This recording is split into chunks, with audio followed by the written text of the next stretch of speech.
I'm conscious that as in DC, people will be arriving over the next hour, given the custom here as well as the traffic. This event is pretty much sold out, but we have to start on time, otherwise we're definitely not going to get through today's program, which is pretty packed. The way we're going to begin is that I will introduce the president of the university, and he will give some welcoming comments, as you see, and then I will come back up to actually introduce this program more formally in terms of a common word and situating this particular conference within that context. I should mention that on the way over, I can never remember whether President DeGioia is the 44th president and people here tend to refer to it that way. So I did a quick look at a red light. Clearly it was a red light at a document. And I read quickly 48th, and then I went through in my head, so I repeated it, and so I repeated the 48th President of the United States. So I'm not sure whether that's a slip or, as usual, as I tell my students, sometimes I operate with divine inspiration, but you certainly have had an illustrious career up until now, and there could be a lot of things on the horizon. President DeGioia, as many of you know, in terms of his own association with Georgetown, has been here much of his life. As an undergraduate, he earned his PhD here. He's been in the administration many of his years. But what, from my point of view, has been a singular commitment on the part of his presidency has been the area of international affairs and the role of religion in international affairs. And as a result of that, additional centers have been created here. He has also been a very strong supporter of our center, the Al-Walid Center for Muslim-Christian Understanding. In terms of the relationship with A Common Word, Georgetown has been involved in that project from the very beginning, and I'll talk a little bit more about that later on. But in particular, over the last 3 or 4 years, we have been the official representative in North America of A Common Word and of projects related to A Common Word. And that could have only been done with the support not only of President DeGioia's in terms of his leadership, but also with his financial support, which has been substantial and which I know will continue. But anyway, But what that has really meant is that we've been able to run programs that we might not have been able to run. And that is very important if you want to have an international impact in terms of bringing people here, but also a lot of our activities overseas. So at this point, I would like to introduce the 48th president of Georgetown University, Jack.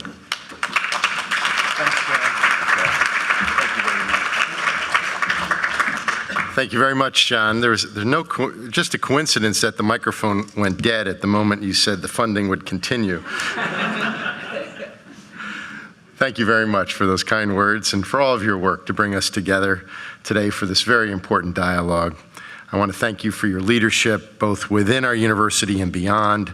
As director of the Prince Al-Walid bin Talal Center for Muslim-Christian Understanding, John joined our community just about 20 years ago to lead what was the very first moments of our Center for Muslim-Christian Understanding, and he's led it with such exceptional grace and extraordinary vision over the course of 2 decades now, and it's a privilege to have this opportunity to work together with you, John, and this is just another example of it. I want to thank everyone who worked so hard to make this conference possible and our relationship with A Common Word a success. We're grateful for the framework that the relationship with A Common Word has provided us for a deeper understanding and engagement between faiths and cultures.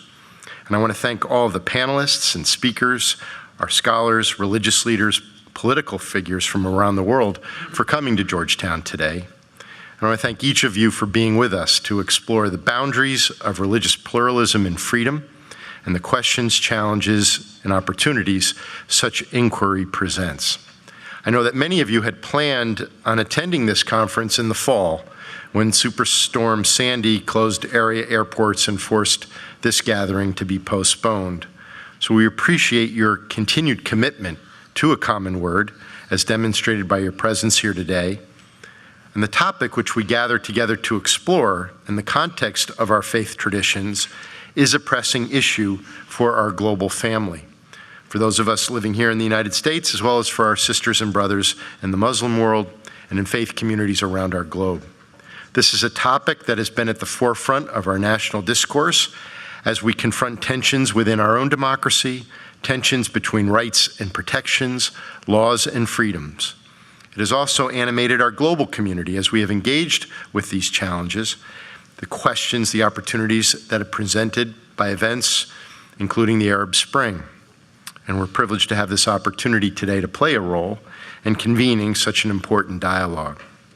I'd just like to offer a few brief reflections on a common aspect of our faith traditions, which this conference celebrates, and which resonates with our focus today on religious pluralism and freedom. In his address in 2009 at the King Hussein Mosque in Jordan, His Holiness Pope Benedict XVI spoke of the unbreakable bond between love of God and love of neighbor. In the Bible, the Gospels of Mark and Matthew also clearly speak of this bond, calling us to love our neighbors as ourselves. Likewise, the Prophet Muhammad conveyed a similar sentiment recorded in the Hadith when he said, "None of you has faith until your love for your neighbor, none of you has faith until you love for your neighbor what you love for yourself." And in the book of Leviticus, a similar calling, "You shall not hate your brother in your heart, you shall love your neighbor as yourself." This common belief of the unbreakable bond between love of God and love of neighbor serves as the foundation for our interreligious endeavors. Through our faiths, we are called to love one another, and there is perhaps no better way for us to answer this call than by what we're doing today, engaging one another, collaborating with one another, seeking a deeper understanding together of ourselves, of each other, and of our world. In our conference today, we will engage in such work as we examine the role gender plays in the exercise of religious freedom and what Christian-Islamic relations and religious pluralism means for the post-Arab Spring governments of Egypt and Tunisia. Panels throughout the day will look at the impact of these forces and others on religious freedom, civil liberties, security, and equality of citizenship within the context of culture and faith. We are deeply appreciative for the opportunity to convene this dialogue here at Georgetown, and I look forward to what this day together will bring. So again, it's my privilege to welcome you here to Georgetown. I'm deeply grateful that you all could join us and be a part of this. And you all have my very best wishes for a very meaningful and productive day, and I look forward to celebrating with you at different points throughout the day and again this evening. Thank you very much.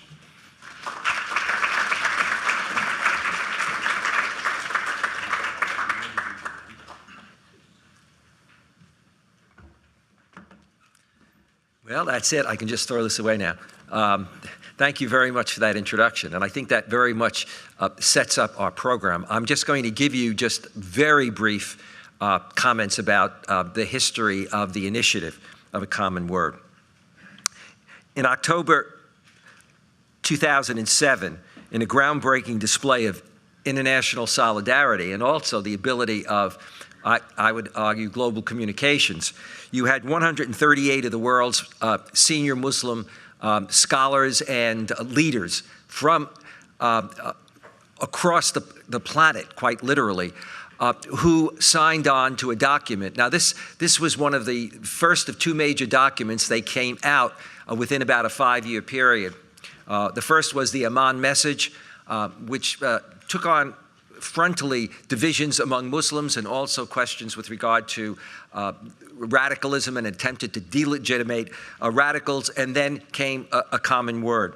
And mass communications allowed one to do what one could have not done years and years before. That is that 138 major religious leaders and others, Muslim, who signed on, could reach out to major Christian leaders across the world and do that all without having to come together and present a message and get a variety of people to sign on. The basis for it was that we live in a world in which, yes, there are differences, but a world in which it is important for us to, it's a dangerous world, and a world in which it is important for us to find a basis to cooperate. And certainly between Muslims and Christians, who constitute something like 55%, if you will, of the world's religious population. The document itself talked about the fact that Muslims and Christians together make up well over half the world's population, and without peace and justice between these two religious communities, there can be no meaningful peace in the world. At the same time, in response to this, in addition to the reaching out to many of the major leaders, such as the Pope, the Archbishop of Canterbury, major Orthodox patriarchs, etc., you had a document signed by 300 religious scholars that appeared in major newspapers, and these were religious scholars in the United States supporting that. Part of launching that initiative meant 3 major conferences, one at Yale on the theological basis and implications for a common word between us and you, one at Cambridge University that was co-sponsored with the Archbishop of Canterbury on the biblical basis, and then at Georgetown. We did the third and final of the major sort of launch conferences. And that when we talked, we gave it a title, A Common Word Between Us and You, a Global Agenda for Change. For me, the third was what I call the So What conference. So you've got the biblical basis, you've got the theological basis, but then what does that mean today? How does that play out? And we talked about a lot of different areas that needed to be addressed.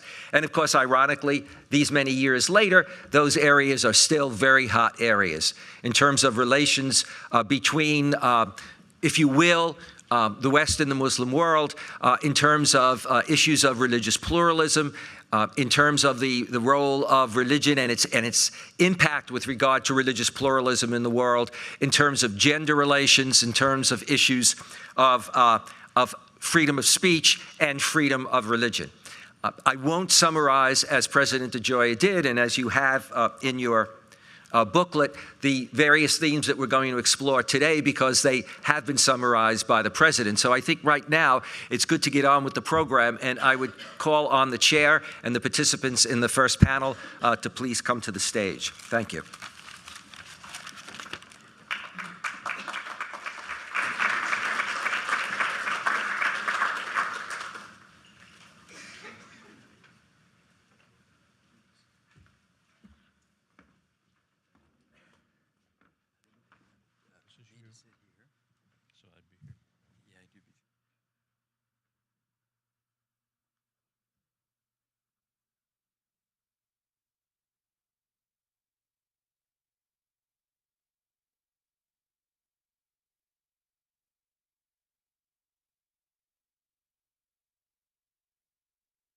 Good morning, everyone. I am Richard Cizik. I am the president of the New Evangelical Partnership for the Common Good.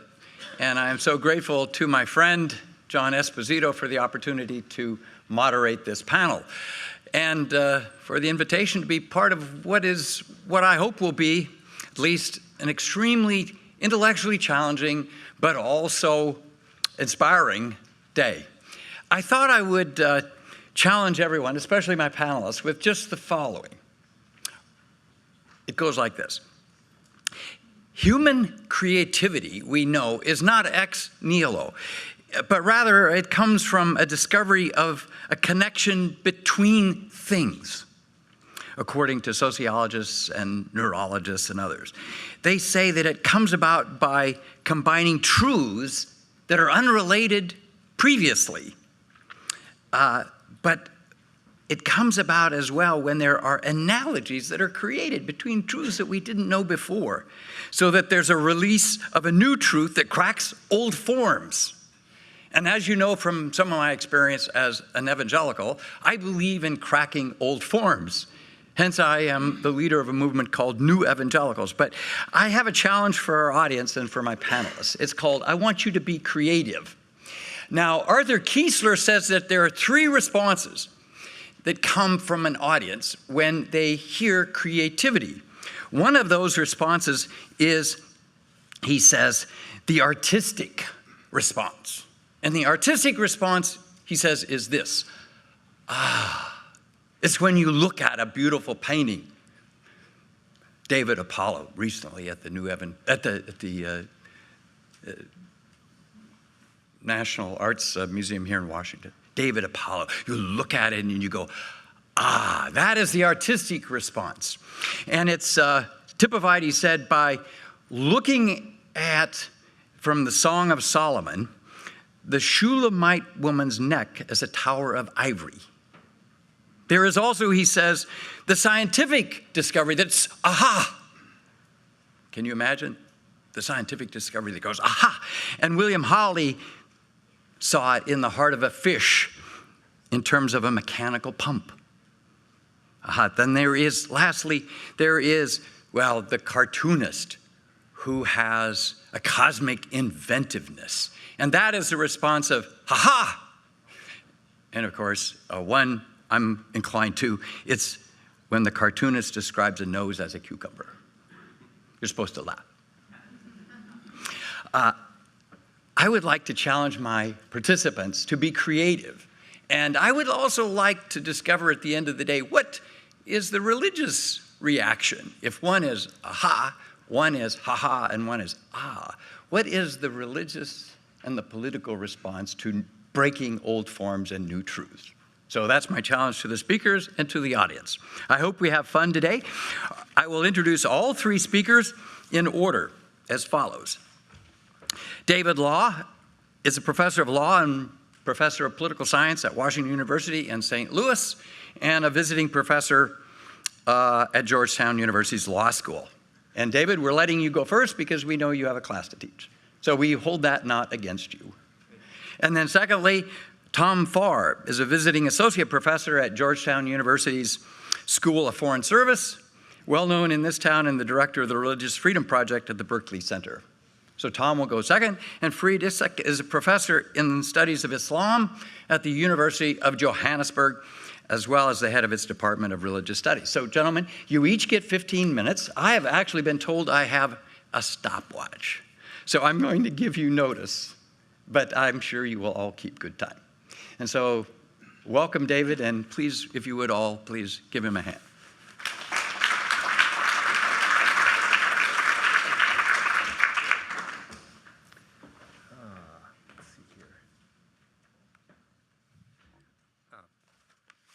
Reverend, thank you for the lovely introduction. Dr. Esposito as well, thanks for organizing this event. It's an honor to be here. In response to the challenge to be creative, unfortunately, I'm a lawyer, but I'll do my best to meet the challenge. My comments today will be on the relationship between globalization and limits on religious freedom, especially with respect to blasphemy. Is globalization making it harder or easier to speak of widely agreed limits upon religious freedom? And the answer, I'm going to suggest, is rather mixed. Now, is this coming all right? The audio, is it fine? Okay. It sounds a bit sibilant, or maybe that's just me. So there are two ways of thinking about what globalization means for constitutional law and limits on religious freedom. One is, I'm going to call the convergence version, or the happy version. To really caricature it, it's the Thomas Friedman version. The second, less happy version is the scary polarization version. I'm going to characterize this as the Samuel Huntington Clash of Civilizations version. So the happy globalization version means that we all share more and more in common, right? It's homogenizing. Whether one is in South Carolina or South Yemen, we are all eating Kentucky Fried Chicken, or not, right? So the less happy polarization version, the Samuel Huntington version, means growing conflict over values on a global scale. It means battle lines are drawn on a global scale, and we are heading for something like a clash of civilizations, where each side champions its own values, which are incompatible with those of the other side, and tries to dominate the other side, right? So, first, the Friedman version, right? We are all converging. The idea here is we're converging on the same concepts and principles, and those are likely to be, to a substantial extent, the rules of Western liberal constitutional democracy, which prize both religious freedom and freedom of expression, and leave less and less room for for example, laws against blasphemy, or even official state religion. There is some evidence for this view at the national and international level, although the evidence begins to fall apart if one looks more closely. Now, hello. So I have here statistics on the prevalence of constitutional provisions. 1946, immediately after World War II, 60 years later, 2006. There are about, as of this moment, about 200 constitutions in the world, roughly equal to the number of countries in the world. And there are some apparently virtually universal constitutional norms and principles at this point. Not surprisingly, freedom of expression has always been popular and is now essentially universal. The only constitutions that don't contain it are constitutions that essentially promise no rights whatsoever, such as the Australian Constitution, which has no Bill of Rights. Freedom of religion also has always been very popular and now has approached the same level of universality, 97%. Secularism, the separation of church and state, has increased somewhat in popularity, although I will point out that it peaked in the 1990s at around 36%, and now it's fallen back to about a third. And finally, constitutions that contain an official state religion, this has fallen in popularity, right, from 39% to about 22%.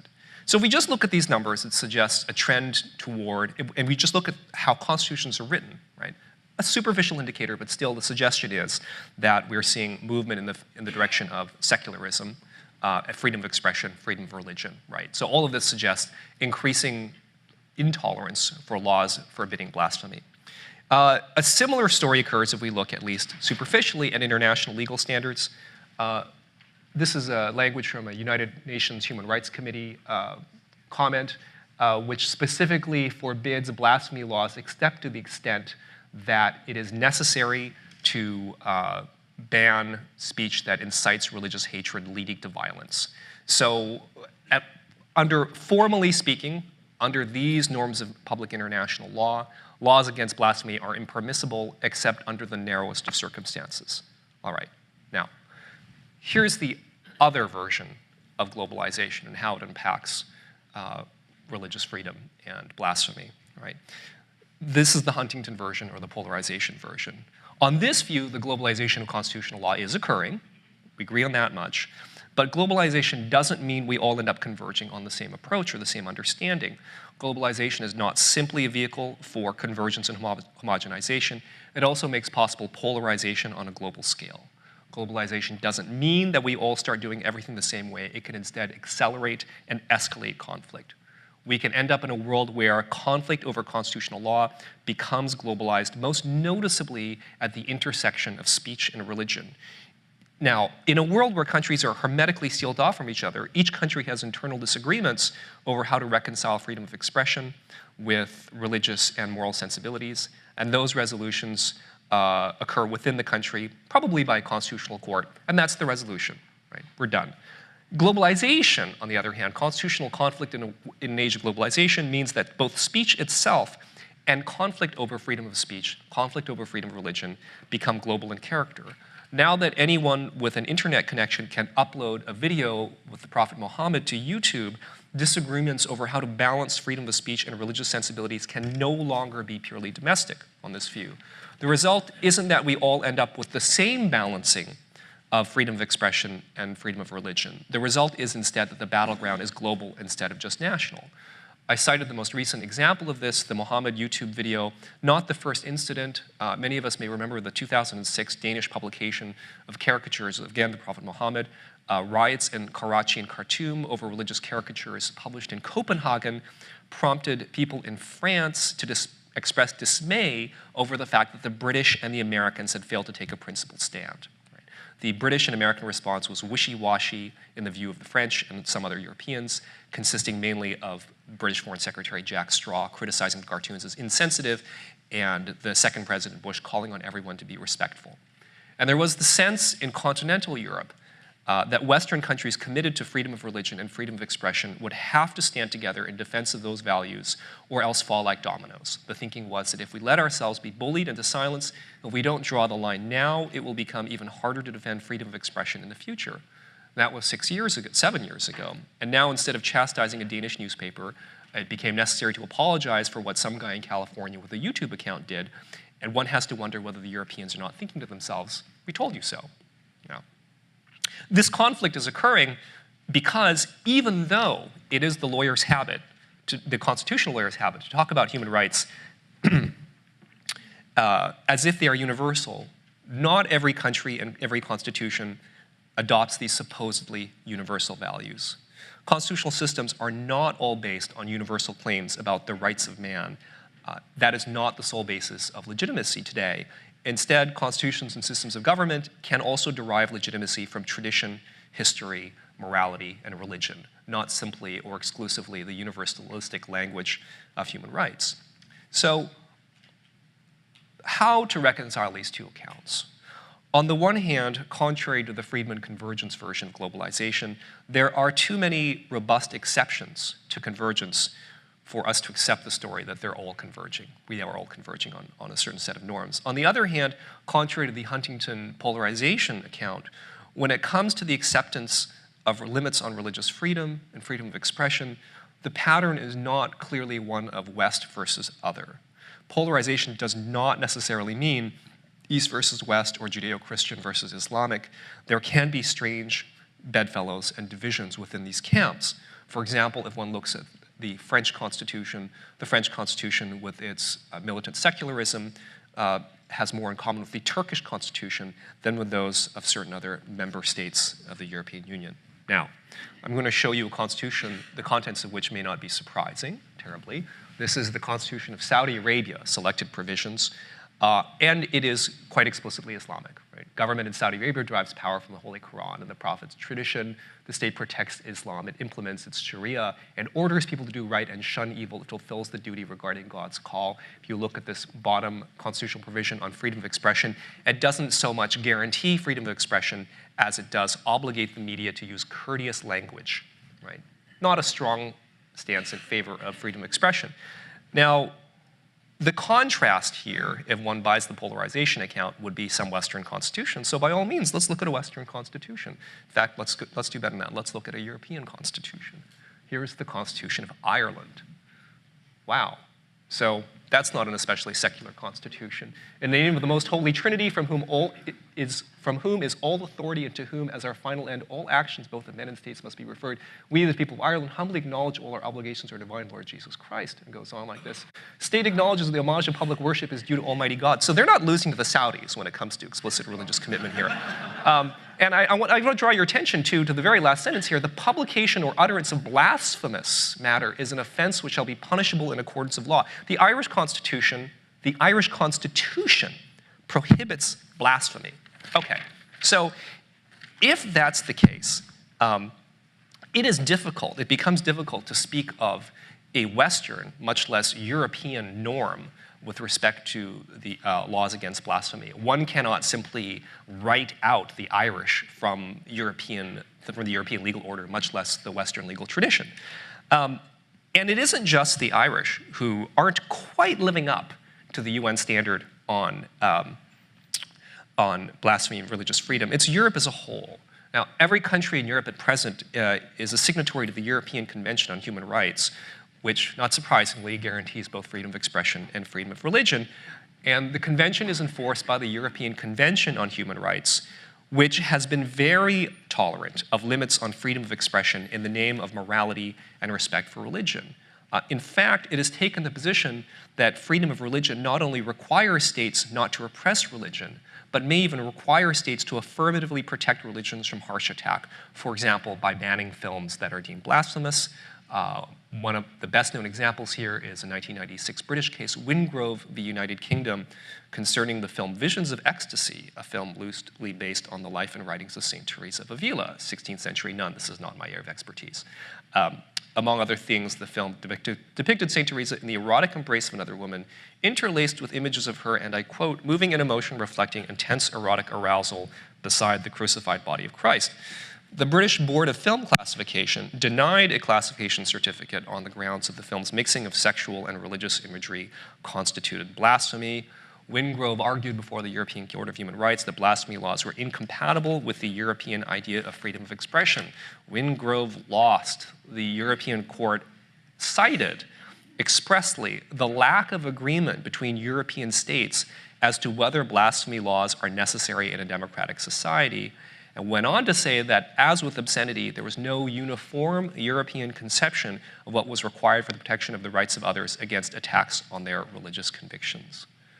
Now, in the face of this diversity, it is difficult. So I think I would suggest two possible conclusions. First, on the one hand, the conversation about limits on global freedom is global in scope, whether we like it or not. On the other hand, this conversation has yet to produce anything resembling consensus. It is hard to talk about agreed upon Western or even European positions on blasphemy, much less the existence of a robust, agreed upon international standard. And thank you, and ma'as-salam.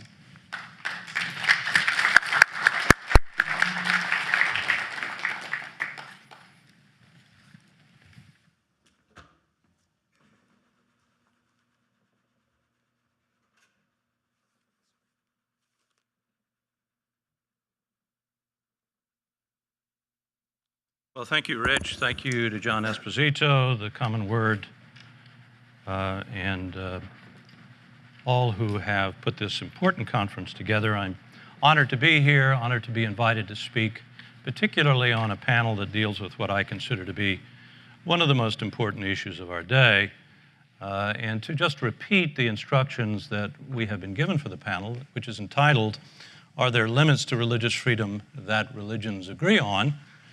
It says the following: few dispute the value and centrality of religious freedom, but religious traditions often guard areas of faith, practice, or community that they hold beyond the reach of freedom.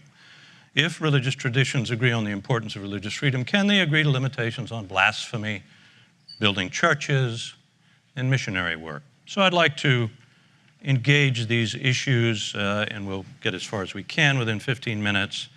But I think you'll hear some differences between my approach to this and perhaps both of the other speakers. As to Rich's challenge to be creative, we'll find out. I thought it was about to be transported a minute ago when the screen went up, but I avoided it. The first thing I'd like to do is challenge the premise of the question. But before I do that, say that if I am correct and the premise of the question presented to us is wrong, it doesn't reduce the importance of the question, it increases the importance. So what is the premise that I'm challenging? It is that few dispute the value and centrality of religious freedom. I contend that that premise is exquisitely and importantly wrong. That indeed there is no consensus on the meaning, value, centrality of religious freedom in this country, which is where it has historically been most vigorously but imperfectly implemented, let alone in Western Europe or outside the West. And the evidence that I would adduce for that proposition lies in many places, but perhaps most easily available in the series of reports put out by the Pew Research Center over the last several years. The next one, I'm told, will come out next month, literally. But if you're interested, go to pewforum.org and you can find these. But here's the bottom line. 75% of the people of the world live in countries in which religious freedom is either highly restricted or very highly restricted. I would submit that as prima facie evidence against the proposition that we all, or most of us, agree that religious freedom is a central value to civilization. Now, I should tell you what I mean by religious freedom. I suspect it is,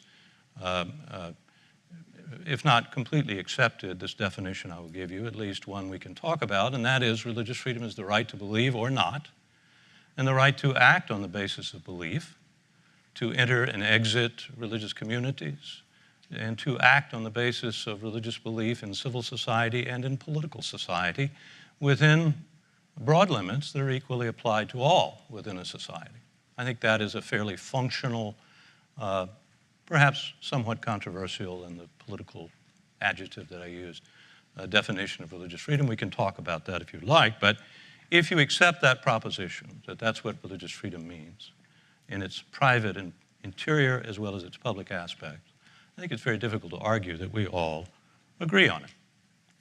even in the United States, where the Pew Forum reports make fairly clear religious freedom, while it's in better shape than many countries of the world, is having some serious difficulties with respect to social hostilities toward religion, and I would suggest that is both toward Islam and toward particularly traditional forms of Christianity, but also government restrictions on religion, both of which are rising according to these Pew reports. It'll be interesting to see if the trend continues in the report that comes out next month. Now, as I say, I don't think that undermines the importance of the question. I think it increases the importance of the question. Namely, are there limits to religious freedom that religions agree on? And the three examples that we were given were blasphemy, building of churches, and in essence, proselytism, although the phrase was missionary work. So let me take those in sequence and give you my thoughts on each. I think the answer, by the way, to the question is yes, there must be limits that all religions can agree on, because no public manifestation of an interior right can be without limit. We can all agree that widow burning and child sacrifice and suicide bombing is not legitimate simply because I argue that my religion obligates me to do those things.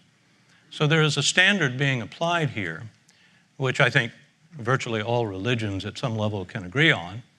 The real issue to me is who applies these limits. Who are we talking about when we say limits? Are they to be applied by government, or are they to be applied by the religions themselves?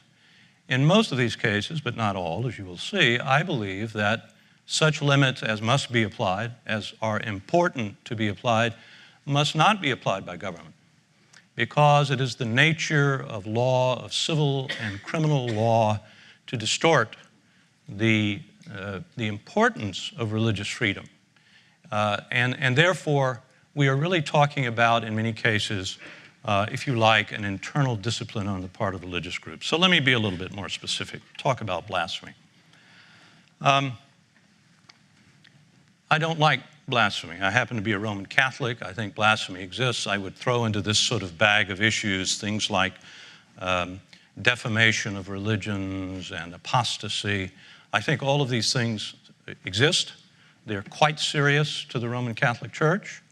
It took the Roman Catholic Church centuries to work toward the position that it is in now, and that is that while the Catholic Church has not changed its truth claims with respect to what it is and who it represents, it no longer claims access to civil and political authority to punish those with whom it disagrees. And it seems to me this is precisely the position that all religious groups must come to. Blasphemy, listen, from my perspective, my religion is blasphemed daily, if not more frequently, by the New York Times, the Washington Post, much of what one sees on television, and not a few plays on Broadway that are existing right now. If I were Mormon, I could point to a terribly offensive play that has been on Broadway for a long time. But the answer to this, in my view,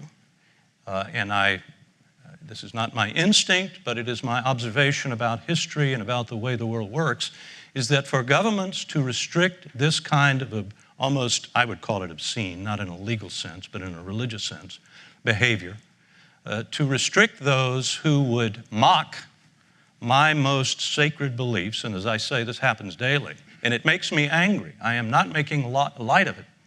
But for government to restrict this will be to harm a greater common good, which is religious freedom.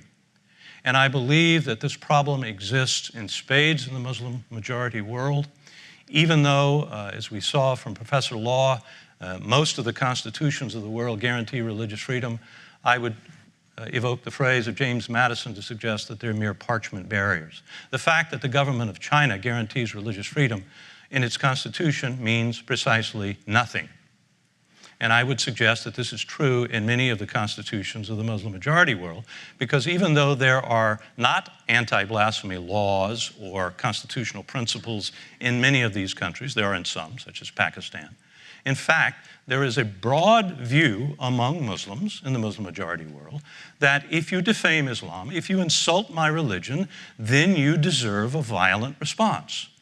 And it should be, if possible, done according to the state, but if in fact it is not done by the state, many Muslims who are not radicals, who do not support terrorism or suicide bombing, will, polls show, avert their gaze. Polls show that there is a broad agreement in the Muslim majority world that blasphemy and apostasy and defamation should be punished by criminal law. This, to me, is a major obstacle to religious freedom, to harmony, to the common good, to the emergence of democracy, and perhaps most importantly of all, to the undermining of radicalism, of extremism, of the kind which we would all like to get rid of. The one story which I love to tell my students, which many of you have heard, but I think is typical, it makes the point I'm trying to make, is of a few years ago, the Afghan journalism graduate student who wrote a paper in an Afghan graduate school arguing from the Quran that men and women are equal, that the Quran supports the proposition that men and women are equal in the eyes of God. He was turned in by his professors. I like to tell that part to my students, just giving them a heads up that bad papers are not a good idea. But this is not funny. He was turned in to the prosecutors. He was tried and convicted of blasphemy and sentenced to death. Now, you can't have a democracy. You can't have a civilization in which such ideas in the judiciary, let alone among the populace, are considered normative. Blasphemy is an awful thing. It is not a political, social, or economic good, but it is the price of ordered liberty, in my view. And religions must agree on this. And I would suggest, as I do to my Muslim brothers and sisters, that the Roman Catholic Church, through long and hard trial and error, came to this conclusion, and I think to the betterment of the church. Let me, in the brief time that I have left, I've got about 5 minutes left. So let me talk a little bit about what is characterized as church building. And we agree on limits to church building. I would expand that, with your permission, or even without it, to houses of worship, not just church building. This is a major issue. If religious freedom means anything, it means the right of religious people to build houses of worship, to have them to enter into with others of like-minded spirit. If they don't have this right, I don't know how you can say that they have religious freedom or anything approaching it. Now, this is why I, back in perhaps one of the more recent events that I attended with Professor Esposito and this group on the so-called, was it Park 51 mosque issue, which you may remember from a few years ago. And I argued that while there may be prudential reasons, and in my view there were, why that mosque should not have been built, I argued that this is at the very core of religious freedom, that it was a mosque, not that it was a community center, not where it was a place where all people would join together and do what people do when they join together, but that it was a mosque where people could worship. If religious freedom means anything, it means the right to do that. Now, does it have no limits? Of course it has limits. No religious group can go and plant a mosque or a church or a synagogue or anything else simply by buying a piece of property in the middle of a residential neighborhood and just do it without any recourse to the neighbors or anyone else. That's why we have zoning laws. Zoning commissions are usually accountable to the electorate. That's the way a democracy is supposed to work. It's why, by the way, I fully supported the right of Muslims to build that mosque in Murfreesboro, Tennessee, because I was convinced that those who opposed it weren't worried about the parking or the congestion. They were saying that Islam cannot exist here in our town. Well, that is about as un-American a proposition as I can imagine. But the right to religious freedom in this respect does not exist in much of the rest of the world. You can't build churches in Saudi Arabia. There are about 1.5 million Christians, probably 1 million Catholics in Saudi Arabia. The only priests that they have access to, as you may know, Catholics need priests. Most of us do anyway. You can't find them in Saudi Arabia because they aren't available, except perhaps in some underground, very dangerous way. So church building, the building of houses of worship is very important, and all religions ought to be able to protect this for the others. This is the meaning, in my view, of the Catholic doctrine of religious liberty, Dignitatis Humanae, from the Second Vatican Council, where it says, as I mentioned before, we no longer demand privileged access to the powers of the state to privilege Catholicism. We simply demand libertas ecclesiae, the freedom of the church to make its claims publicly. But, and hear this is what is so important to Islam in my view, we demand that right for every other religious community. That's what religious freedom is. It is in the words of the great Jesuit John Courtney Murray, it is creeds intelligibly in conflict, with an emphasis on the word intelligibly. In the last minute or so, missionary work. If you will forgive me, or even if you won't, I want to expand that, talk about proselytism or evangelism. Christianity is the single religion that does the most of this. Historically, Islam has been an evangelizing religion, to put it in Christian terms. But today, Christians tend to be the ones that go around the world the most to try to convert others to Christianity. I believe this is an intrinsic part of religious freedom, and all religions should agree that insofar as proselytism is restricted to the peaceful proposition of truth claims and not to the use of force or coercion or the exploitation of the psychological vulnerability of people, but simply to say, this I believe, I present it to you for your consideration. If you believe it is true, come and join my club.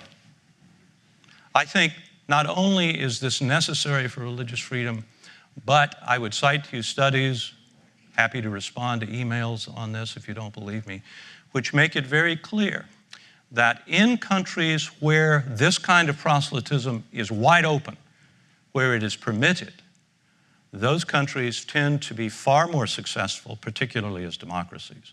And in those countries where it is prohibited, the reverse is true. It is important to religious freedom, and I think it is very important for all religious groups to accept it. And here's my final word. If you believe your religion is true, which I assume you do if you're a Sikh or a Muslim or a Jew or a whatever, what do you have to fear from peaceful, equal competition? If I believed Islam were true, I should be a Muslim, shouldn't I? If I believed Christianity were true, I should be a Christian. That is religious freedom. Thank you.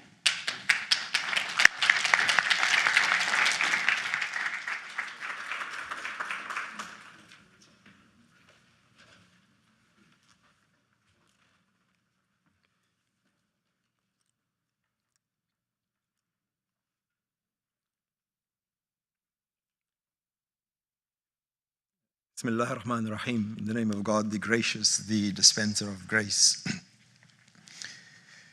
In some ways, I was about to say, it's a hard act to follow, but not in the usual sense of the word.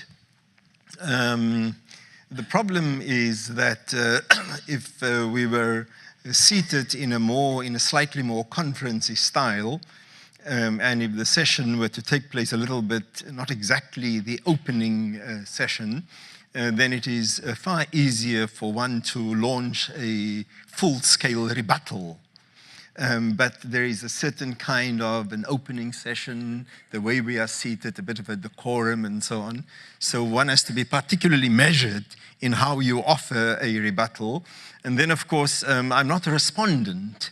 I have a prepared talk in front of me, and neither am I the moderator, and so I must also be careful that I don't spend too much of my very precious, now 13.5 minutes, in responding to the previous speaker.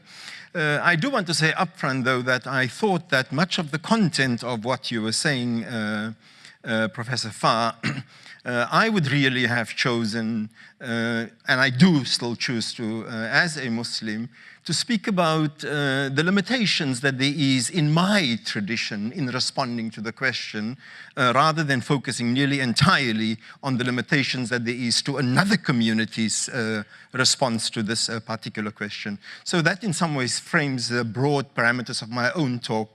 I prefer to focus on the limitations in my own tradition in dealing with the challenges that we are confronted with in this topic. So I'm afraid I share certainly with Professor Farr the reservations about the topic that we were given, the broad way in which it was framed. And then I'm afraid the devil is not only in the detail. I think it's been a wonderful series of conversations that the Common Word has had. And when one tries to then grapple with the topic of the devil is in the detail, in some ways it is part of a yearning to go beyond platitudes, beyond niceness, beyond just saying, these are the things that we have in common with us. What are the things that blocks us from affirming each other's humanity and getting close to each other's humanity? And so I think this was a crucial thing that we were being asked in this topic. I'm afraid, though, the devil is not only in the detail, it's in the very subject itself. Notions of religious freedom, the very notion that religions can agree. Just a few days ago, the convener of our conference sent out on one of his periodic postings a fascinating account by, I think, a Muslim in the United States, where he laments the fact that people keep on asking Islam to stand up. And the person says, well, there is no Islam. There are only Muslims that stand for or against things. And yet now, as religions, we are asked to agree upon something. I agree with the notion that it's simply not true that few dispute the value and the centrality of religious freedom. I think the vast majority of people in most of the world, and certainly the parts of the Muslim world that I am familiar with, and this is where I do agree with Professor Farr, the vast majority of other Muslims that I am familiar with, both in Muslim countries and in minority countries, we don't affirm the value and the centrality of religious freedom. In our tradition, the notion of hurriya, the notion of freedom, it's certainly as it is understood in much of the contemporary sense of the word, it's not really a traditional part of our tradition. We do speak about rights, and even then in the legal language of Islam, and notwithstanding the fact that meanings of rights has been, especially in the last 30, 40 years or so, undergone significant, but we speak about rights. Notions of freedom and so on doesn't come automatically to our religious language. And so at the end of the day, when we affirm these rights, we need to guard against thinking that the vast majority of people in the Muslim world and Muslim authority figures, whether they are scholars or ulama or governments and so on, that interact with the non-Muslim world. I think that for the vast majority of Muslims, it is still underneath the politenesses of dialogue and conversation. It is still very much the principle, an old age one, of al-Islamu ya'ala wa la yu'la alay. That Islam is meant to dominate. Islam dominates, and Islam is not to be dominated. For most of us, freedom of religion is freedom for the self and freedom from others. Now, of course, I don't, earlier on, I think it was Professor Law who spoke about Samuel Huntington's whole notion, and I'm using a quote that at a very superficial level seems to be correct, where he says that Western ideas of individualism, liberalism, constitutionalism, equality, liberty, the rule of law, democracy, the separation of church and state often have little resonance in Islamic, Confucian, Japanese, Hindu, Buddhist, or Orthodox cultures. Now, of course, like the notion of the end of history, much of this lie in ruins, but not only, say, for example, commitment to constitutionalism or liberalism or equality or the rule of law. Much of this, we're only seeing it much more starkly, laying in ruins after September the 11th, and even now, I mean, after the Boston bombings and responses to the question of liberties and the presumption of innocence, for example, until proven guilty. But it's not only as a consequence of September the 11th that much of this lay in ruins. One should ask if this was ever really the case. In Professor Law's presentation, for example, or the example of the Irish Constitution, or, for example, the notion at a very milder level of the Christian Democratic Union in Germany as a political party, all of this shows that, wait, you know, these words that we have invoked, and very often at some levels presented as the basis of our civilizations, that they've all really been shown to have that there's a serious lack of depth to our social and political commitment to them. I mean, when, for example, one thinks about what an anathema in the apartheid era detention without trial was. I mean, our government was one of the most hated governments in the world because of detention without trial. And thousands of people throughout the world took to the streets opposing the whole idea of detention without trial in South Africa, and how now, for normal, civilized societies who think that they are at the cutting edge of what it means to be human, such as American society, such as British society, the presumption of innocence until proven guilty in a court of law, it all but means nothing in the face of deeper, unarticulated, simple anxieties. At the end of the day, this one end of the civilization spectrum that Huntington suggested was polarized against Japanese, Hindu, and Buddhist and Orthodox cultures, shows itself every bit as a feat of clay. And these other sides, of course, have no pretensions even to them. Anyway, to come to the three specific questions of blasphemy, building churches, and missionary work. Firstly, I think the first one is very, very different from the second two. I think that there are certain limitations to religious traditions and to their leadership structures. When one says that leadership structures, that leaders, the muftis, for example, or the international organizations in Islamic countries, that they affirm these values, it doesn't take sufficient cognizance of the many, many groups existing on the margins. And the margins do not necessarily translate into the minorities of these communities. If, for example, you look at, say, state Islam in Pakistan, and you look at the vast majority of how ordinary Muslims live out their Islam, you would think that the mosque is the center. You would think that the different councils set up by the government is the center. The reality is that the Sufis and the mazars and the pirs and so on, in academic discourse or in orthodox discourse relegated to the centers, that these are really that these really capture the vast majority of Muslim groups. The second thing is, I think that that for as long as an Islam is wedded to the state must defend God and the faith.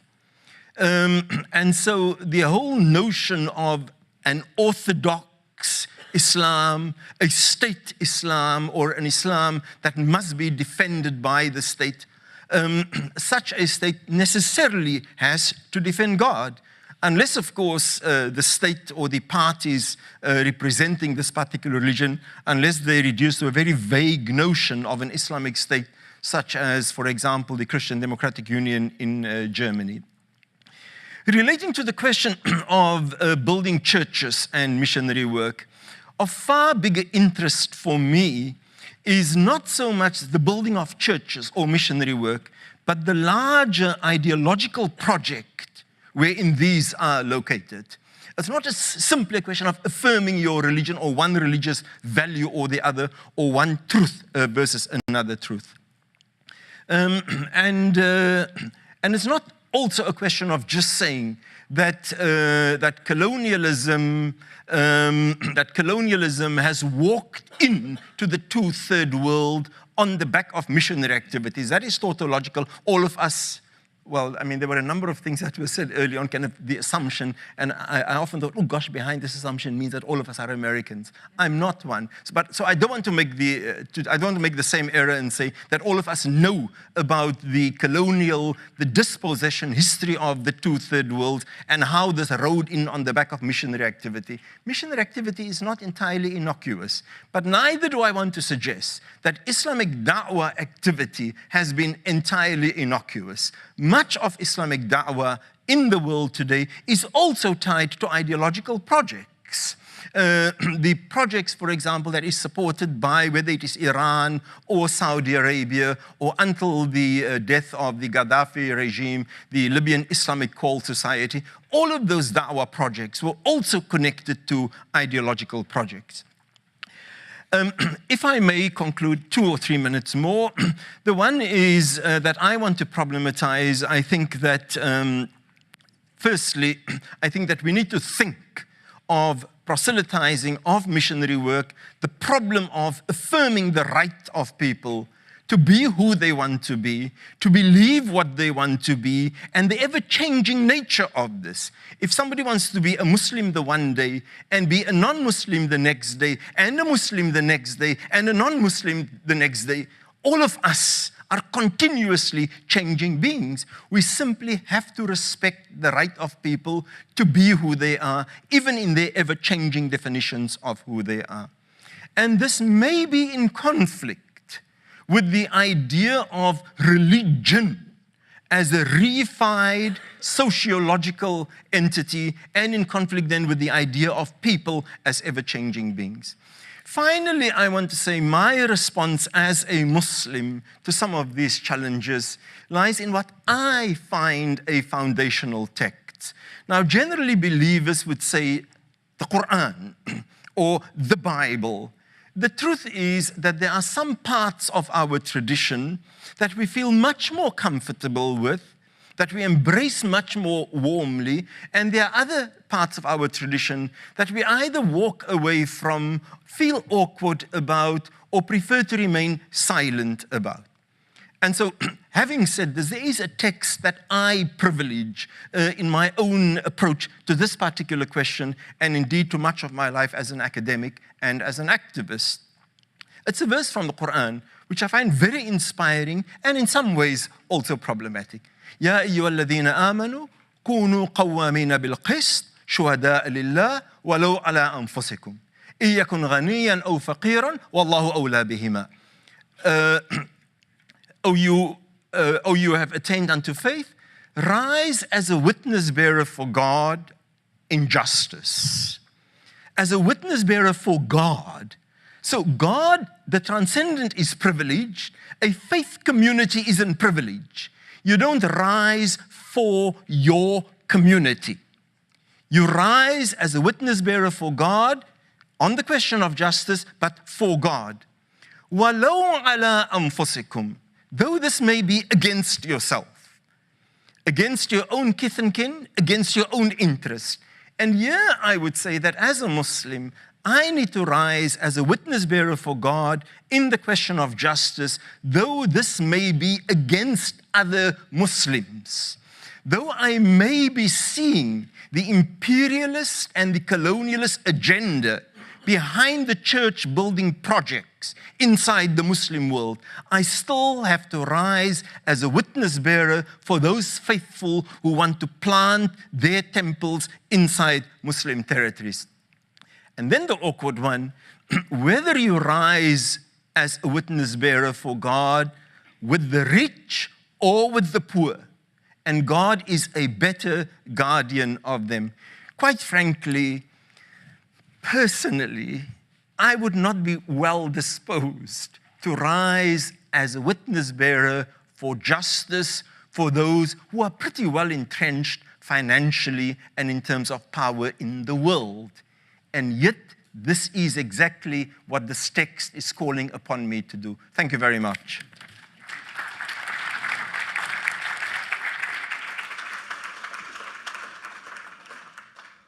I would like to take the prerogative as the chair to ask David Law to respond, and then Tom Farr as well, if you would like, because David, you have to leave. So it's your floor to respond as you wish. Oh, thank you. I just had two very brief comments to make. One, with respect to a point made by Professor Farr, which I couldn't agree with more, is that these constitutions are used as evidence of norms and principles with respect to religious freedom and freedom of expression are merely parchment barriers, to quote Madison. I couldn't agree more with that, but I think that merely goes to underscore the difficulty of identifying or attaining anything resembling consensus on the limits of religious freedom. If it turns out that even Europeans are unable to agree amongst themselves on paper on the limits of religious freedom, then what hope is there for widespread, genuine, non-superficial agreement? Now, I should mention with respect to the Irish Constitution that there is a constitutional convention currently underway in Ireland as we speak, and the convention is scheduled to take up in September the question of whether to strike the blasphemy prohibition from the Irish Constitution. So the blasphemy prohibition itself is not uncontroversial in Ireland. The second point, I think from a constitution writing perspective, the challenge is to, from Tunisia to Egypt to Yemen, the challenge is to fuse Islam, the attempt is being, and Iraq as well, I would add, the attempt is being made to fuse Islamism with Western liberal constitutionalism. And here I would want to amplify a point made by Professor Isaac, which is that if there's no such thing as a coherent concept of Western liberal constitutional democracy, then this operation of fusing Islamism with Western liberal constitutional democracy is literally impossible. It is the equivalent of attempting to divide by zero. You cannot fuse yourself onto something which is indeterminate. Thank you.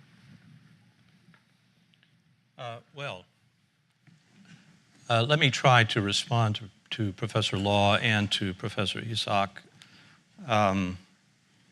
by saying that I think we are in agreement over the difficulty of this question. That is to say, the question of how to achieve religious liberty, whether it is achievable, whether it is something we can agree on among ourselves, let alone between the various religious traditions of the world. It does seem to me that if the issue is cast as one of imposing, either via imperialism of whatever kind, or by other means Western liberal constitutional democracy, as Professor Law puts it, it's a fool's errand. It simply won't work. It does seem to me, however, that we have a situation in the world in which many countries, including many Muslim majority countries, but others as well, are reaching for something that they think of as democracy, as freedom. Egypt being perhaps the most obvious example. Whether it succeeds or not is certainly up in the air. I would argue it is of vital national security interest of the United States that Egypt succeed, but let's leave that aside. I think that complicates the question, certainly for some. It concentrates the mind for me, but nevertheless, Egypt, Pakistan, Iraq, Afghanistan, Indonesia, Tunisia, Turkey are all Muslim majority countries at one stage or another of democracy, or some version thereof, struggling toward it, attempting to consolidate it, attempting to discover more or less Islamic forms, depending on the versions of Islam that are practiced in those countries, of democracy. And the point I would make is not that they should embrace Western forms of liberal democracy, but they should look at what works. And I believe, and there are many answers to that question, but religious freedom is at the center of the proposition that if you want democracy in a highly religious society, you cannot have it without religious freedom. And I'll define again what I mean. Simply the equality of all religious groups under the law and in civil society as well. The equality of all citizens and all groups. I think this goes to a point which I may have misunderstood from Professor Isaac, but the notion that Islam, or some traditions of Islam, view freedom as this problematic in turning on oneself and not seeing freedom in relation to the other. I would argue that religious freedom, properly understood, is precisely the latter. It is concern on the part of Catholics for Muslims. It is concern on the part of Muslims in Indonesia for the Ahmadiyya, who are viciously persecuted in Indonesia. It's concern on the part of Sunni Muslims in Egypt for Coptic Christians. Concern that goes beyond rhetoric, that goes to law and to practice. Equality under the law, that's what religious freedom means. You can't have stable democracy without that. That's my proposition. Which is not the same thing, in my view, as imposing Western liberal constitutionalism. We have about 25 minutes. I want to say a few things. First, I was very surprised, Dr. Isik, by your comments at the end about the graciousness which you believe you need to stand for God and not simply for a religion or a cause. Did I hear you correctly? Absolutely. Absolutely. I think that one of the huge problems that I have as a Muslim with many of my co-religionists is the equation of the tradition with the transcendent. Yes. And that is I would interrupt you to say, if you wouldn't mind, that is my problem with my co-religionists. In other words, I consider myself a new evangelical because, among other reasons, I wrote down, I had notes here that my old guard evangelicals, they correlate the gospel, evangelical gospel, with American social systems and the national ideology of the American state. And so my problem with a lot of evangelicals would seem akin to yours within Islam. Is that not true? Well, and is there not some common ground here if that's the case?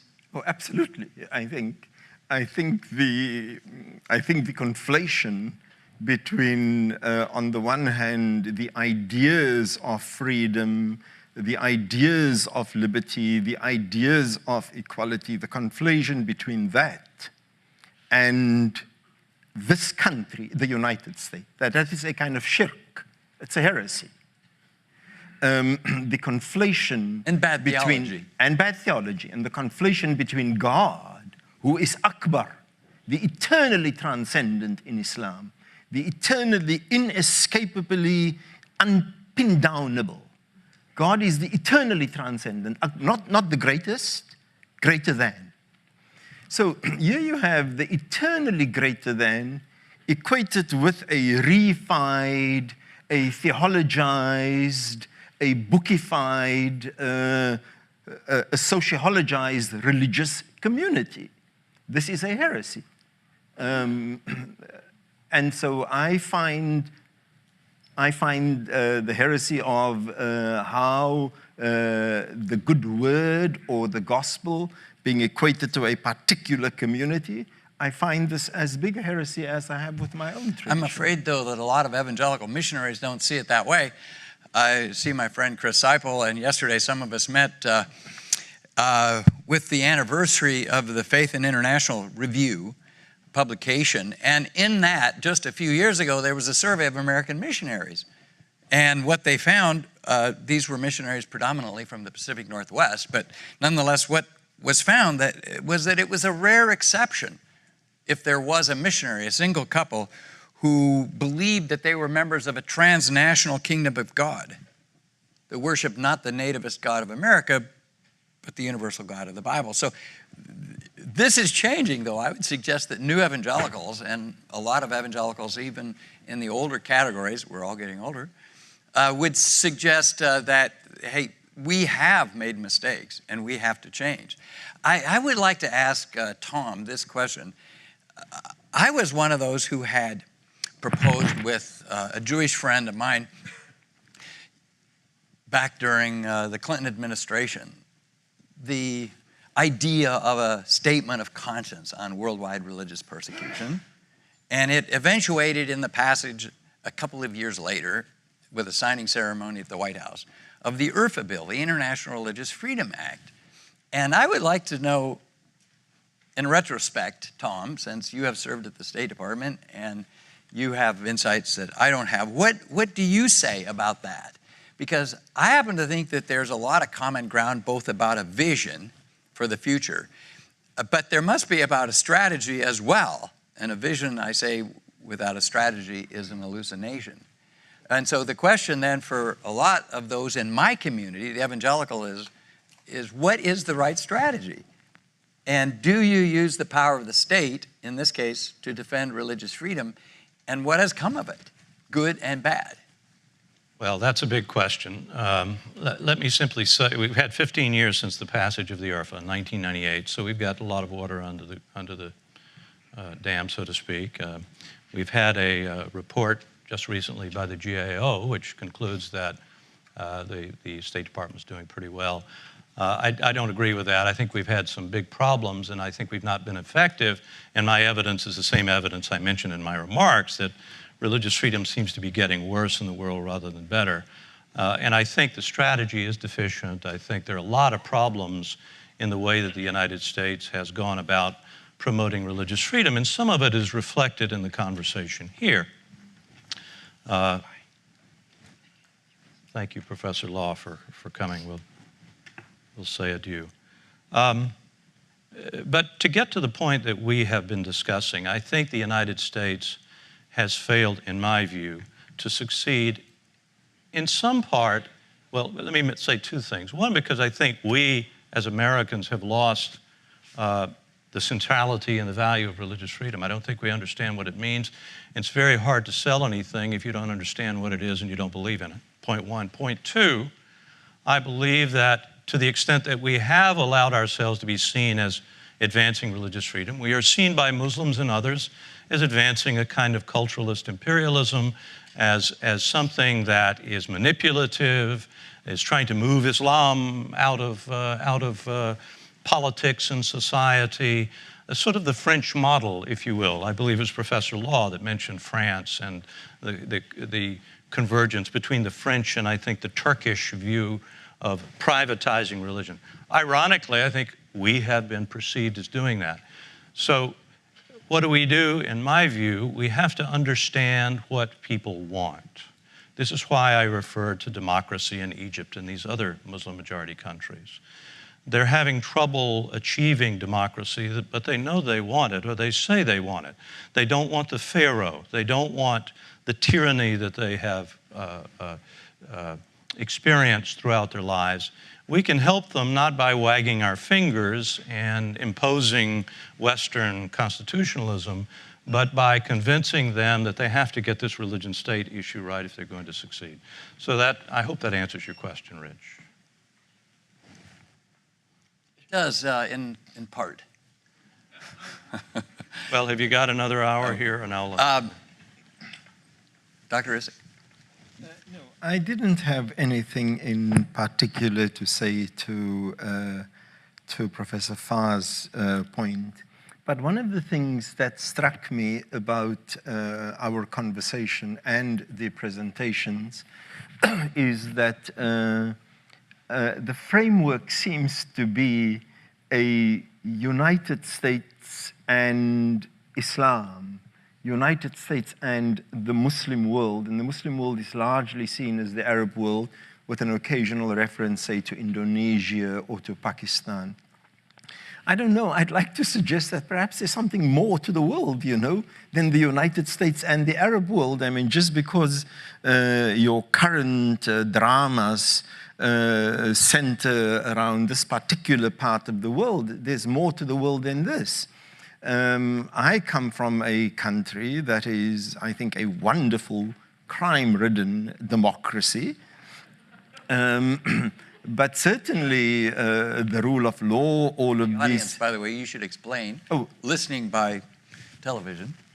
Where are you from? Oh, I'm from South Africa. South Africa. Yes. Oh, I think, did I mention this in my, okay, I'm I sorry. think I did mention this in I'm my just talk. reminding folks. So I'm just saying, I mean, there are other parts of the world, you know, Sweden, there is Finland, there is Norway, there is Denmark. Other parts of Europe, there is Botswana, a number of parts of Africa where freedom of religion is a reality in society, and where societies are also very democratic in large parts of Latin America.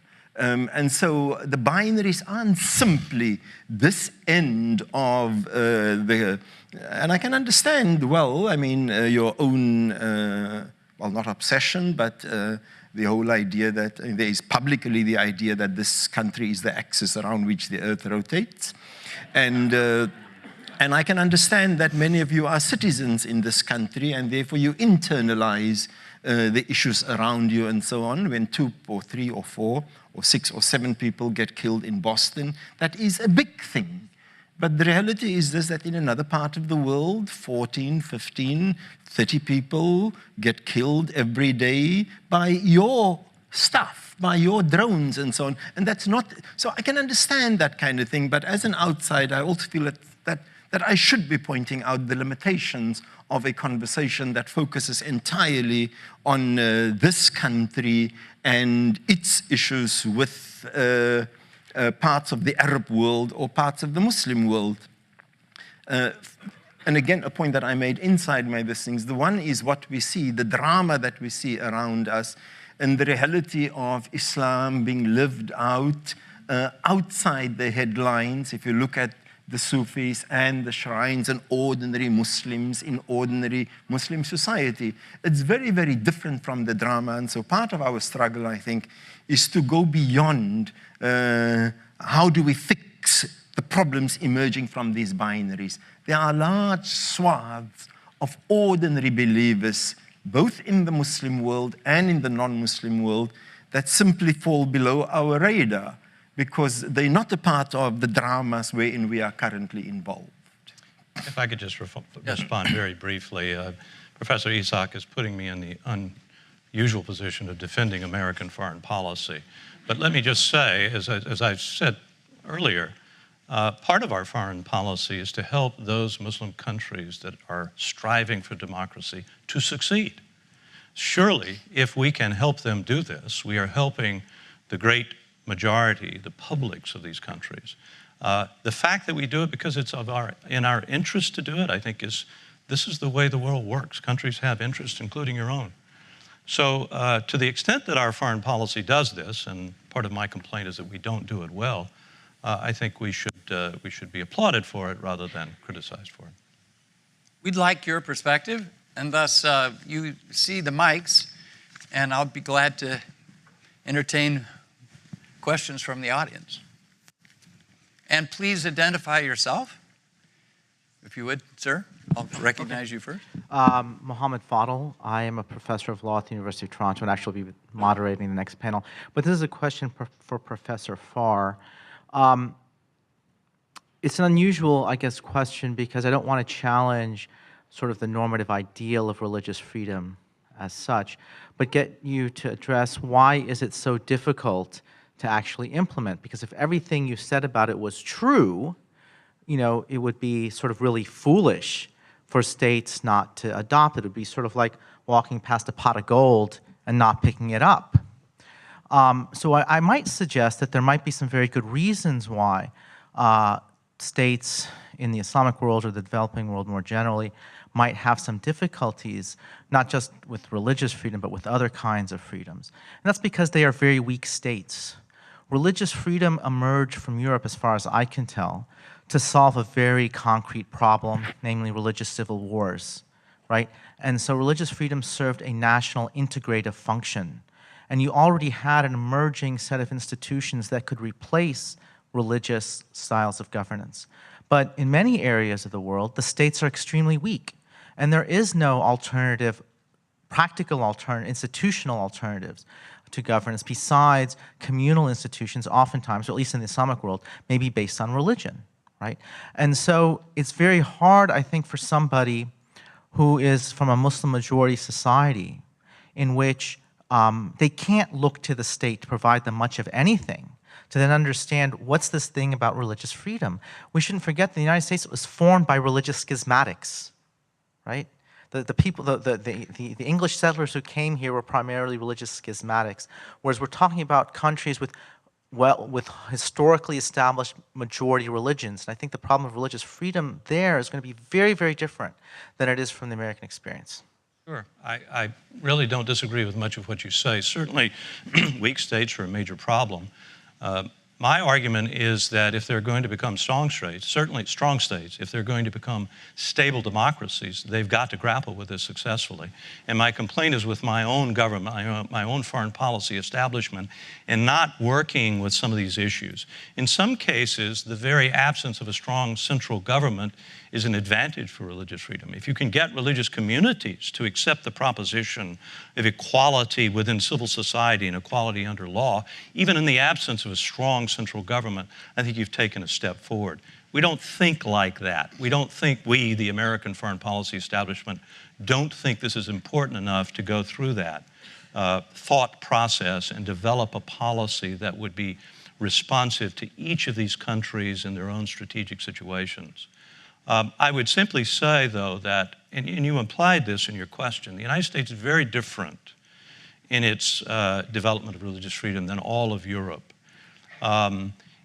Schismatics, okay, but by the late 18th, early 19th centuries, these were mainstream Protestant understandings of what a human being is, of what God asks us to do, and the key point was God wanted us to have freedom, and so therefore the state has to protect freedom. This is an evolution very, very different from that in France and other Western European countries. So we do have some experience, I think, that we can offer those, but not by wagging our finger and putting them on lists and talking about sanctions, but by appealing to their own self-interest. Dr. Esposito? Unconscionable for somebody who runs a conference to not only get up, but be the first or second person up at the mic. I would just suggest, by way of background, that Philip Jenkins, who writes a lot on religion, has this phrase, holy amnesia. And I think part of the problem we often have when religions talk to each other, and even policymakers who come from religious traditions, is that they have a holy amnesia. So, for example, Roman Catholics, if one thinks of Roman Catholic history with regard to freedom of religion, even more recently in the 20th century under Salazar and Franco, and you can take it even further in, religious pluralism really not accepted until Vatican II in an official way, and yet there's been a retrenchment even in Roman Catholicism with regard to religious freedom. Not in terms of official statements, but certainly not only between religions and some official statements. I would argue some of the statements made by Benedict, for example, Pope Benedict, but also within Roman Catholicism, i.e., if John Kennedy were running today, he probably would have a lot of trouble convincing non-Catholics that as a Catholic president, he could remain both Catholic and respect the real diversity of the population. When in fact you have, in recent elections, some church leaders attempting to influence voters, certainly Catholic voters, with regard to voting for Catholic candidates based on their particular interpretation of religion. But I think also, one has to realize that the question of freedom of religion continues to be a problem within our societies that often we don't talk about enough. For example, in America, you have anywhere from 45 to more than 50% of Americans who believe that our laws should be based on the Bible. And we see that when we have candidates in elections. And I think when we look at Muslim countries, there's a lot to criticize with regard to religious freedom. And certainly when we look at what's being played out even today, but more importantly in the last 4 years, where there's been an upsurge of problems in a number of countries from Egypt to Malaysia. But again, I think one has to realize that that pressure has to come not only from outside, but from within, but realize the historical context. It's a very small window that Muslim societies have had to actually debate these issues, especially when you're functioning under authoritarian regimes, and both religious and secular. And so that has to get played out. I mean, it took a long time for us to play that out ourselves. So that's just an observation. If I could, disagree with John. I'll let you get to your seat first, John, but all right. Just 2 points. First of all, the idea that there's been a retrenchment within Roman Catholicism. I grant you that the church has had struggles over the years, as I said in my remarks, and that's a very interesting subject, and I think gives the Catholic Church some credibility in talking about this. But I don't think there's been a retrenchment in religious freedom within Roman Catholicism writ large, within Roman Catholic countries, and certainly not among Catholics in the United States. Take a look at the Pew Forum on Religion and Public Life. They do a weekly statistic, 4 or 5 weeks ago. It was about Catholic majority countries showing the lowest social hostility and the lowest government restrictions on religious freedom. It seems to be growing in Catholic majority countries, which has not always been the case. Back in the 1950s and 60s, there was a presumption that Catholic majority countries were not going to be susceptible to democracy, just like we're talking about some Muslim majority countries now. So the world changes. I disagree with the proposition that it's retrenching. With respect to the Catholic bishops and other Catholics being involved in politics, John and I just disagree over what religious freedom means. I think that is precisely what it means. I think it means that Cardinal Whatsis or Bishop whoever or pastor whatever can say whatever they want about politics, and in fact that is the very meaning of religious freedom. And to make religion-based arguments. I think the imam can do this, the whatever can do this. That is the difference between the American system of religious freedom and all others in the world. People are invited onto the public, political, and civil stage to be who they are, to say what they believe. Now, if they advocate violence and wife burning and child sacrifice, then, of course, that has to be excluded. But to argue that Catholics, for example, Catholic institutions should not have to provide abortifacients and contraception is an expression of religious freedom because of the Affordable Care Act. So, we just have a disagreement here. I began my remarks with saying we don't agree on what religious freedom means, and there's a good example of it right there. This is your show, John, so you get the rebuttal.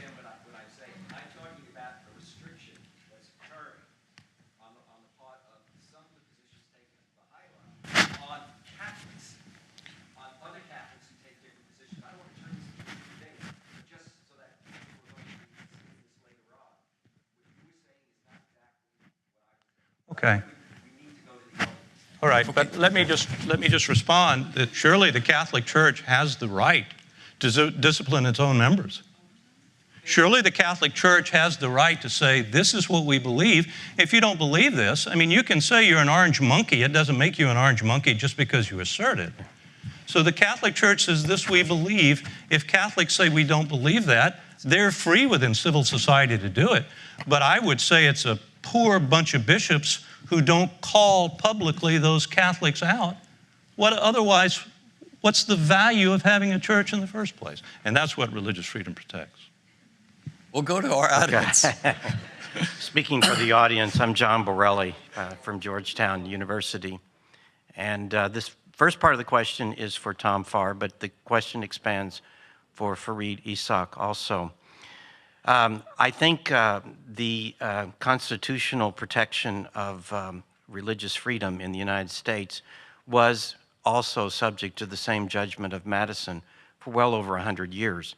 And in fact, it was a number of court cases in the mid to late 19th century, even into the 20th century, where Catholics finally got the right to be recognized that the Constitution really had allowed a Protestant hegemony in the school system and in society. And so that was a hard-fought battle for us constitutionally. It was a court system. I think also of, in Pakistan, it was often the court system that righted a situation, a false blasphemy charge. Now people speak of Pakistan as a failed state now. The same is true in India, often the court system. But this is a long, drawn-out process. It took us well over 100 years. School boards in New York and working with the political system in New York, and actually not funding Catholic schools, but taxing Catholics for funding other schools and not allowing Catholics to attend particular schools.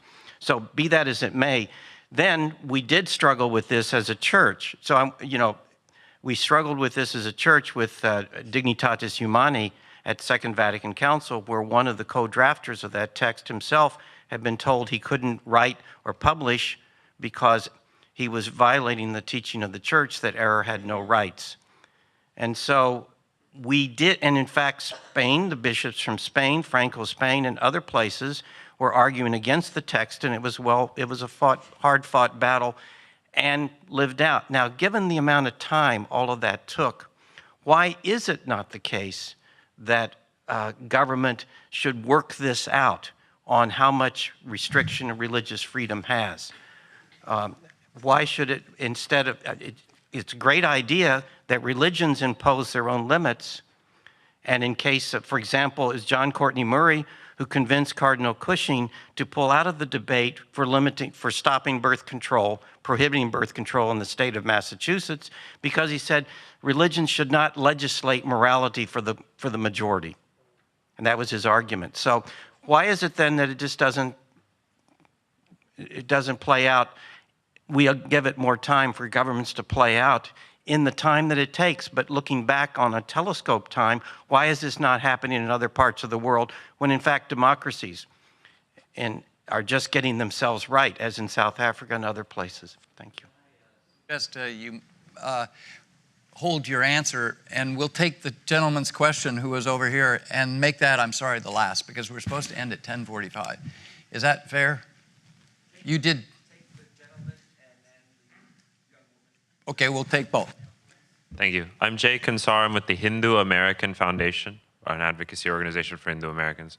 I noticed today's discussion primarily focuses on Christian and Muslims around the world, but I wanted to ask, in your two perspectives, what is the obligation of your religious communities upon the, for remunerating or for justice for indigenous communities that have been wronged by the missionary work of either of your religious traditions, if there is any? And I wanted to get your response. Why don't we let the young woman ask her question, and then both of you gentlemen respond very briefly. Thank you so much. I'll keep it brief. My name is Lynn Kunkel. I just wanted to ask maybe about cultural assumptions about appropriate behavior of religious actors, and that when religious actors begin speaking about other religions, they become political actors, perhaps, in certain cultural contexts. And so maybe that's some of the issues that we're talking about here, are cultural assumptions of what might be appropriate behavior for religious leaders. So the question was appropriate behavior for religious leaders. Do you both want to take a quick shot at both questions, and then we'll close?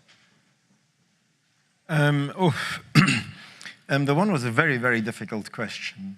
If I may relate to your question first, the question of indigenous communities. The reality is that,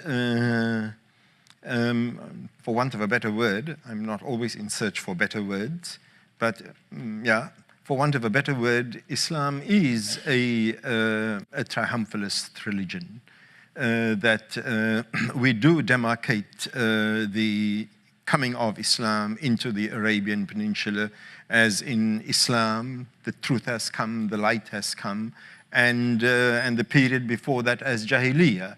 And so indigenous communities with their own indigenous traditions and so on, theologically, I have difficulty imagining how our religion, how Islam as a religion really find a convivial space.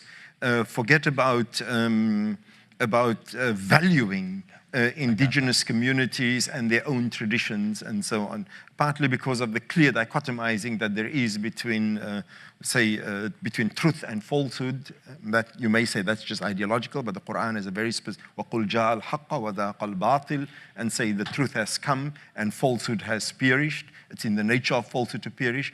And then by and large in Islamic tradition, we synonymize the period of falsehood with pre-Islamic indigenous people. So it's very, I mean, I can't really give you a nice, polite, pontificating answer about what we have to offer indigenous communities. I think that that democracies, you see, we need to be careful, and this was something that Professor Farr, I think, or Professor Law, it was, who we can't essentialize democracies. We can't essentialize our own states. All of our states and our religious communities are really work in progresses. And so it's very easy to kind of think, you know, how do democracies work themselves through? The reality is that there is no ideal democracy. All democracies are works in progress, as indeed our own religious communities are. Sorry, your question about cultural assumptions, I had now missed. Was there a question about cultural? When is it okay? Well, one of we define ourselves both in terms of our own values and who we are. And at the same time, inevitably, we make choices, and our religions themselves are the historical products of choices also made against others. So the Prophet Muhammad comes with the faith of Islam, insists that this faith was actually the original faith of all of human beings, but also positions himself against the quote-unquote heresies of contemporary Mecca, or the quote-unquote deviations of then contemporary Christianity and Judaism. And so it's inevitable in the very nature of our shaping of ourselves that we also have images of the other. I think the challenge is, as we get to understand each other and live with each other, how do we continue to value each other? And this is very, very different from if I value you and I value your authenticity and I value the authenticity of your religious belief, and I don't agree with Professor Farr where he says that you must then become the other person. I think that I can think that this clothing suits you perfectly well. Thank you. A tie doesn't suit me. So that is good for you, but the fact that I think it is good for you doesn't mean that I have to, and so I can accept your embracing of a religious tradition for yourself without it being a comment on, therefore, this is not good for me. And so religions, by their very nature, must be in conversation with other religions. We have to say something about other religions, but in our negotiating and rediscovering of the humanness and the different impulses that there is inside all of us and the complexity of human life, we also begin to value your religiosity for yourself, even as I value mine for myself. Lakum dinukum waliya din. You have your faith, and I have mine. That seems to me like a good point to end. Would you concur, Tom? Well, no. No. But I will be brief. I will be brief. I hope I haven't been misunderstood on this last point. I tried very hard to say that religious freedom means respecting other religious traditions. So I don't, while I invite you to become a Catholic, the door is open. I respect the fact that you're a Muslim, and I believe that I'm a Catholic. Okay, well. You have Catholic in the very narrow-minded sense of the word. All right. I am a Catholic. All right. And this is my problem with you. I'm going to find Cardinal Dolan and sick him on this guy. John Borelli, my friend John Borelli and I disagree over what John Courtney Murray stood for. I certainly don't think he stood for the proposition that religious actors should not be involved in the legislation of morality. If not religious actors, who? Is it the morality only? All our laws reflect some sort of morality. Religious actors must be involved as members of a democracy in contributing to the laws and policies of our country. On the point of governments, John, I mean, you're right. Governments has to be involved in this. It's simply that I don't believe that governments, I think governments should try to move away from these anti-blasphemy, anti-apostasy laws, because if they don't, they won't get other goals that they have set for themselves, particularly in places like Egypt and Pakistan. I'll stay away from the missionary stuff, except simply to say that religious actors are, by their nature, in my view, political actors. It is in the nature of a religious person in a democracy, if they are going to be who they are, to contribute their religious ideas to the democracy. And I think that's what we have had today, religious freedom in action, an example of it. Well, let's commend our panel for being both entertaining as well as inspiring.